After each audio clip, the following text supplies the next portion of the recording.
사랑하는 성도님들과 함께 나눌 말씀은 사무엘하 21장 15절에서 22절까지의 말씀입니다. 핵심적으로 살펴볼 말씀은 15절에서 17절까지의 말씀입니다. 블레셋 사람이 다시 이스라엘을 치거늘 다윗이 그의 부하들과 함께 내려가서 블레셋 사람과 싸우더니 다윗이 피곤하매 거인족의 아들 중에 무게가 300세겔 되는 노창을 들고 세 칼을 찬 이스비브노비 다윗을 죽이려 하므로 수레야의 아들 아비새가 다윗을 도와 그 블레셋 사람을 쳐 죽이니 그때에 다윗의 추종자들이 그에게 맹세하여 이르되 왕은 다시 우리와 함께 전장에 나가지 마옵소서 이스라엘의 등불이 꺼지지 말게 하옵소서 하니라.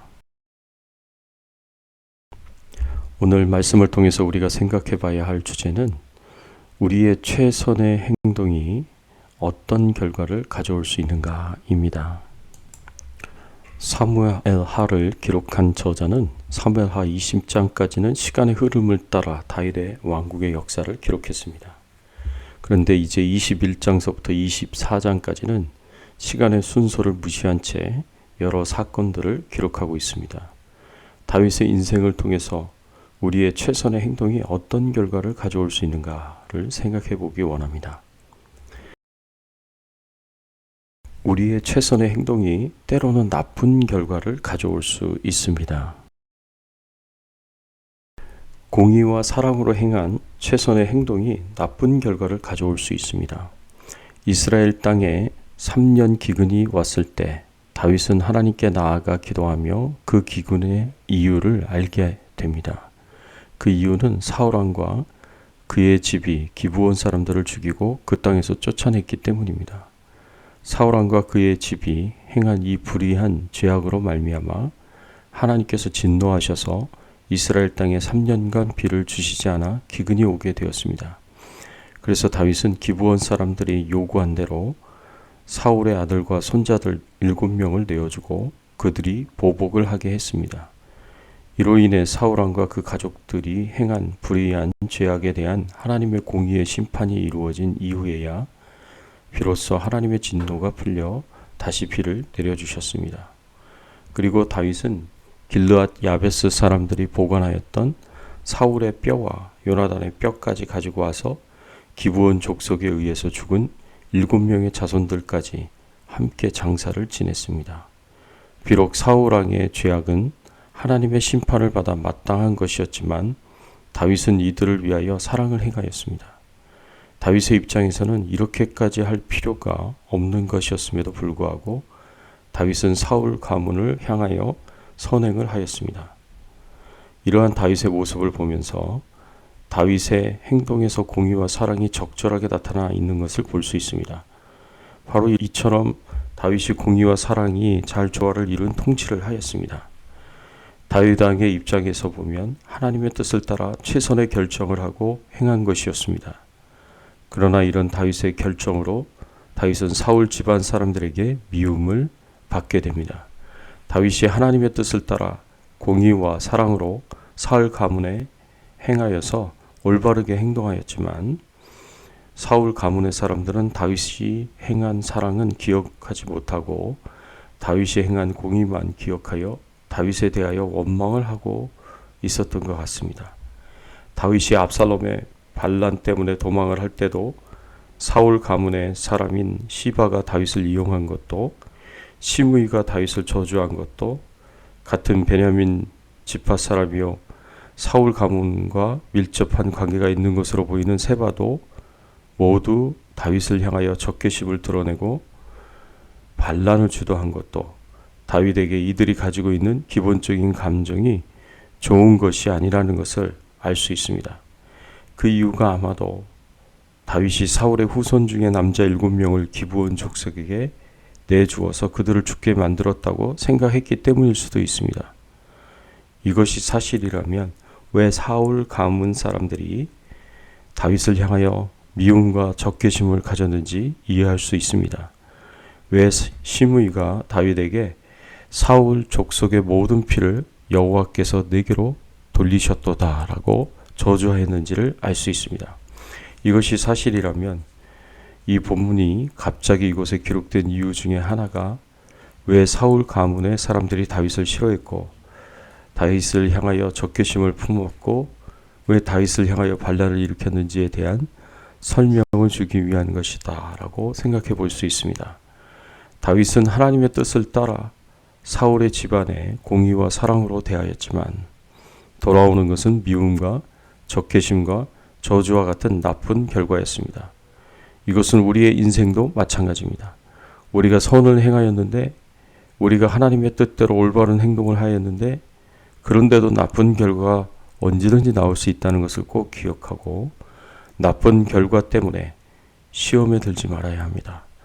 이 세상에는 선행으로 받는 선한 사람들도 있지만 선행을 악행으로 받는 악한 사람들도 있기 때문입니다.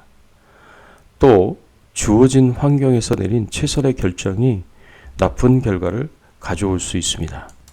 오늘 본문 15절부터 22절까지의 말씀에 보면 이스라엘 백성들이 블레셋과의 전쟁에서 승리한 이야기를 소개하면서 블레셋의 장대한 자의 소생이었던 4명을 죽인 이스라엘의 용사들에 대한 이야기가 나오고 있습니다. 이스라엘의 용사들이 어떻게 블레셋의 장대한 자의 소생들을 죽였는지를 간략하게 기록하고 있는 것 중에 수르야의 아들 아비새가 다윗을 도와서 다윗의 생명을 구한 이야기도 기록되어 있습니다. 15절 마지막 부분에 보면 다윗이 전쟁으로 인해서 아주 피곤한 상태에 이르게 되었는데 이런 상태에서 장대한 자의 한 아들과 싸우게 되었습니다. 피곤하고 지친 다윗이 제대로 싸우지 못하고 지친 상태에서 위기에 처하게 되자 수르야의 아들 아비새가 다윗을 도와서 이 적군을 죽일 수 있었습니다. 이미 다윗이 전쟁터를 누비며 다니기에는 많이 약해져 있었다는 것을 알 수 있습니다.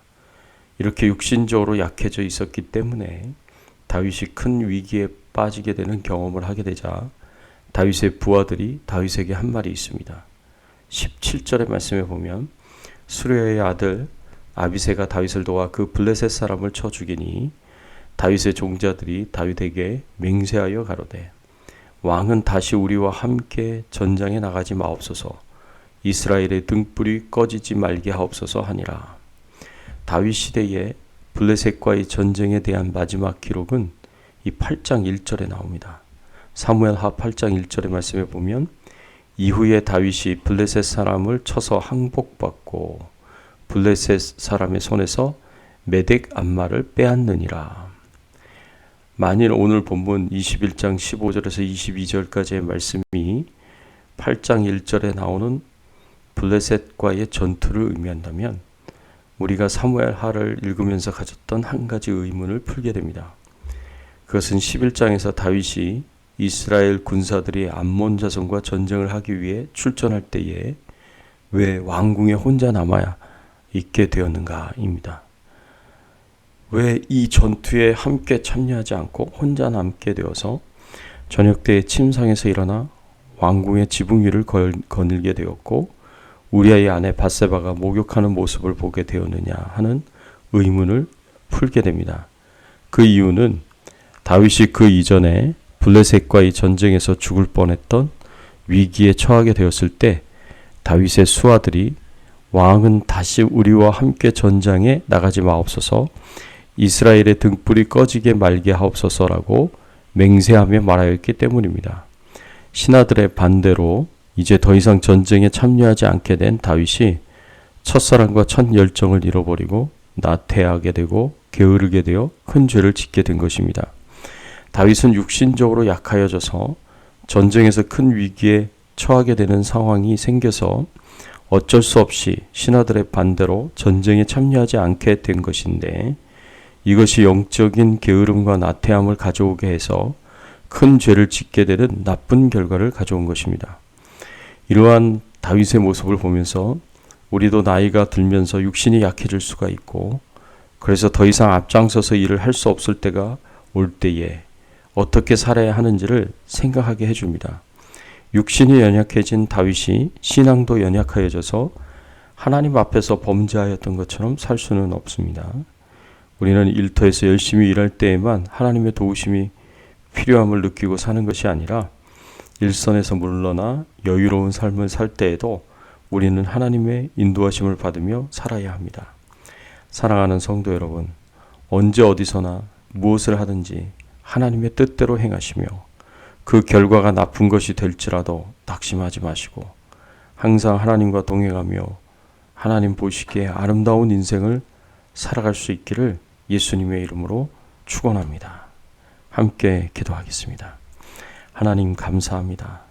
오늘 말씀을 통하여서 우리가 최선의 행동을 한다고 할지라도 그 결과가 때로는 나쁜 결과가 올 수 있음을 알게 하여 주시고 깨닫게 하여 주시옵소서.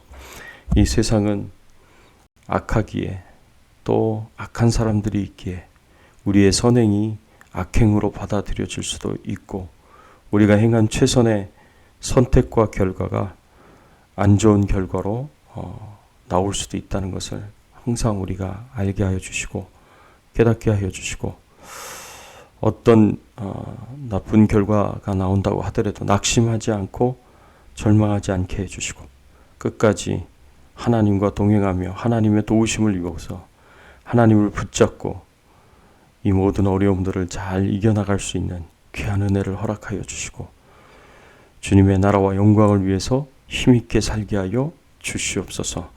예수 그리스도의 이름으로 간절히 기도드리옵나이다. 아멘.